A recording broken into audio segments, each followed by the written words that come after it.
Hey everyone, welcome back to Edgeverse. Or if you're new here, hit that subscribe button right now because we're diving into some mind-blowing space stuff today. Imagine this, you're living on Mars. Red dust everywhere, massive habitats dotted across the rusty landscape. You've got your team, your routines, everything running smoothly. And then, suddenly, complete silence from Earth. No more data, no telemetry, no updates, no voice chats. Total blackout. You're cut off. Forever? What happens next? Do you survive? How long could you hold out? Today, we're exploring a hypothetical nightmare scenario, a Mars colony losing all connection to Earth. We'll break down the tech that keeps humans alive up there, what goes wrong in a blackout, and how the colonists might fight to become truly independent. This is based on real research into life support systems. But remember, no one's living on Mars yet as of 2025. This is all speculative planning for the future. Stick around, because by the end, you'll see why this could actually make a Mars colony stronger. Let's jump in. First off, let's talk about what it really takes to live on Mars. It's not just slapping down some domes and calling it home. You need to solve 5 big problems: breathable air, water, food, temperature control, and waste management. All of that in a place where the atmosphere is mostly CO2, temperatures swing wildly, and there's no quick resupply from home. Current designs rely on closed-loop systems, recycling almost everything. For air, you're pulling CO2 out and generating oxygen, either mechanically or with plants. Water? It's the absolute king. You recycle every drop from sweat, urine, even humidity in the air. One cool tech that's in development is something called Citaresi, a system that can recycle up to 100% of water by turning CO2 and hydrogen into more water. It's smaller, lighter, and could even use Mars' own atmosphere. Food comes from bioregenerative setups, hydroponic farms, or greenhouses growing crops that not only feed you, but scrub CO2 and produce oxygen. Picture this: colonists tending rows of leafy greens inside a habitat module.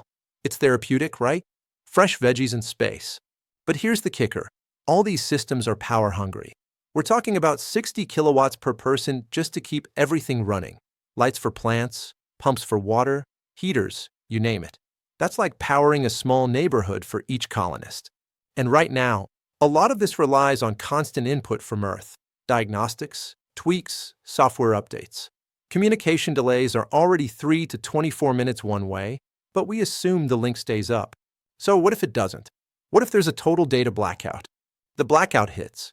No more telemetry. No Earth experts watching your systems in real time.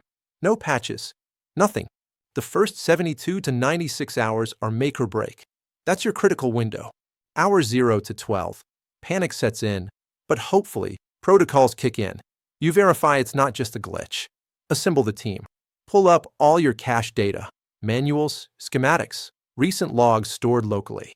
Then, hours 12 to 36. Switch to full manual mode. Technicians suit up and check systems hands-on. Shut down non-essentials to save power. Brief everyone to keep morale steady. By hour 72, stabilize or die. You've got to have air, water, and power locked down with local controls. Why is this window so tight? Because without Earth's fancy algorithms, things can cascade fast. One failure leads to another. Imagine water recycling glitches. No Earth diagnosis, you're troubleshooting manually. Meanwhile, water isn't buffering temperatures anymore. Habs overheat or freeze. Power systems get stressed trying to compensate. Then oxygen generation falters because it needs stable electricity. Food plants start dying. CO2 builds up. It's a domino effect that could end everything. Rhetorical question for you. Could you stay calm knowing one mistake might doom the whole colony? Now, operating without Earth means going old school on monitoring. Instead of constant sensors beaming data home, you're doing hourly oxygen checks by hand, sampling CO2 manually, visually inspecting plants and algae tanks. Power becomes a huge headache. Solar panels? Great during the day, but dust storms can block them for weeks. Nuclear reactors? More reliable, but complex to manage without remote help. You have to balance loads yourself, decide what to shut off, when to charge batteries. Food production? Those greenhouses are energy vampires. Plants convert only a tiny fraction of light into edible food. Most energy goes to the plant itself. In Blackout, you monitor nutrients by hand, pollinate if needed, fight pests without new chemicals. But biology has an upside. Plants adapt. They degrade slowly, not crash like machines. So, how do you survive the immediate crisis? Resourcefulness. First, that Martian library, printed manuals, offline digital backups. Everything you need to run systems manually. Then, improvisation. 3D print parts. Jury rig repairs with whatever's on hand. Bypass broken circuits. But honestly, the human element is huge. Leadership to make tough calls. Transparent updates to avoid panic. Teamwork where everyone pitches in. Engineers fixing, doctors watching health, even admins rationing supplies.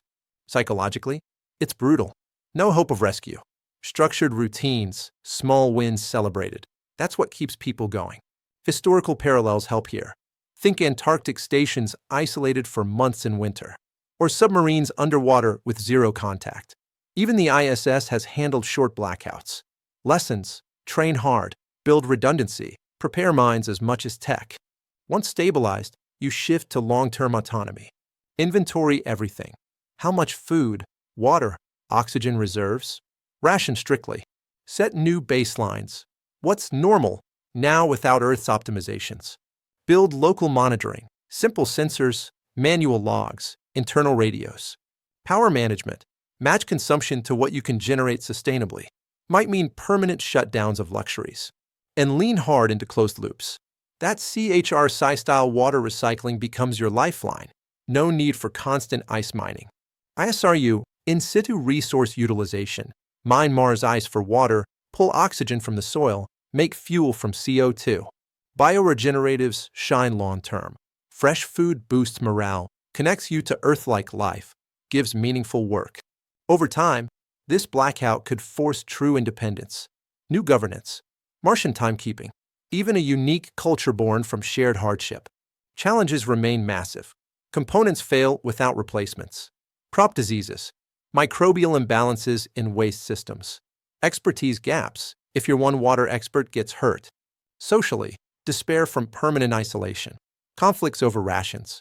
But if they pull through, humanity's first off-world civilization, diverging from Earth genetically, culturally, technologically. So, wrapping this up, a total data blackout on Mars would be catastrophic, but survivable with the right prep. It exposes how current plans are still too Earth-dependent. To really settle Mars, we need systems that thrive alone, closed loops, local manufacturing, psychological toughness. Paradoxically, surviving this scenario could accelerate that independence, turning a crisis into the birth of a new world. What do you think? Could humans hack it on their own up there? Would you volunteer for a one-way trip knowing this risk? Drop your thoughts in the comments below. Smash like if this blew your mind. Subscribe for more deep dives into space exploration, and hit the bell so you don't miss the next one. Thanks for watching. See you in the next video. Stay curious.